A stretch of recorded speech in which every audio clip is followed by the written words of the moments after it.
Atxaldeon 6ak badia eta honekin abenduko osoko bilkura hasiera emango jou. Lehenengo puntua aurreko azaroan 26ko osoko bilkuran akta onartzea daukau, ez da aktakin zerbait bada on, ados, onartutzat emango dugu. Bigarren puntuan, beti bezala dekretuen berri ematea da, kasu honetan 2007 dekretu zenbakitik, 2009 dekretura, zerrenda pasa zaizue, ikusgai daukazue, zalantzarik baten inguruan edo, ez? Bale. Hirugarren puntura pasako gara kasuntan, Errentiarreko udalaren da Hernaniko udalaren arteko kudeaketa gomendio hitzarmena onartzea izango litzateke, Enenezuko presa txikia eta faunaren eskala eraisteko eta zentral hidroelektriko zaharraren ubidaren ingurumena lehengoratzeko obrak gauzatu eta finantziatzeko, eta Ainarrak emango digu azalpena. Bai, keixo, arratsaldeon. Hitzarmen honetan jasotzen da Ereñozuko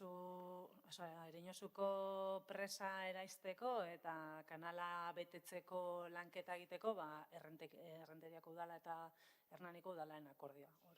Horretan datza hitzarmena. Ez da honen inguruan edo zerbait badaon, bi udalen artean landutako dokumentua da, diru laguntzan baten eskaera ere egindana ere bai.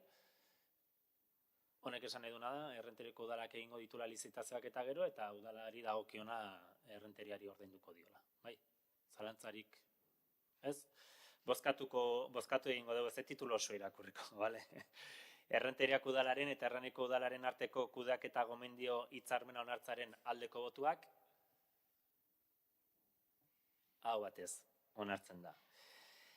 Laugarren puntua pasako gea, hilabete askotan lanean aitugan erabilera publikoko eremuetan, terrazak, salgai dauden produktuen erakuslekuak eta beste elementu lagungarriak jartzeko ordenantzan aldaketak egita da, ordenantza berria onartu genuen, baina aldaketa batzuk txertatu behar dira eta hori Ainarak azalduko digu.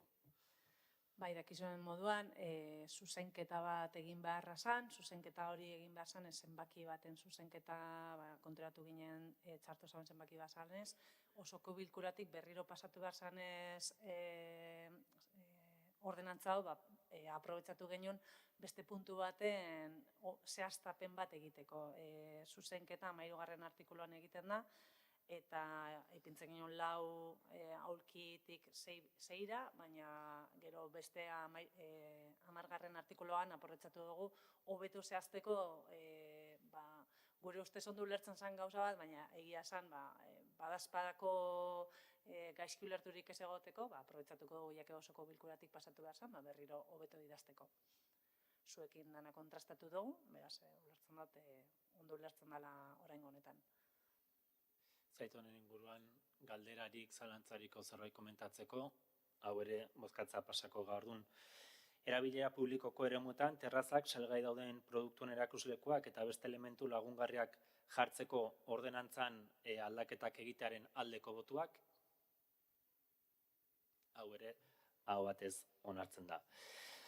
Eta honekin esan beharretan da, bukatu deula gauko osoko bilkura, ezoiko deialdia izaki eskaera eta galderen tarterik ez da izaten, kasu hontan, urteko azkeneko osoko bilkura, urteko garai hontan, ezoiko deialdia eginda, datorren astetik aurra, neguko oporren garaian sartzen gehalako, eta justu egun horiek zialako azkeneko hilabeteko, azkeneko aste harta, abenduaren 31 tokatzen zalako, iruditzaitzen, urreatzea egokiagoa zala, eta honekin, urteko garai honi dagokionez, eta tokatzen da bezala, ondo bukatu dezagula urtia, eta ondo hasi berria. Eta berri ondenei.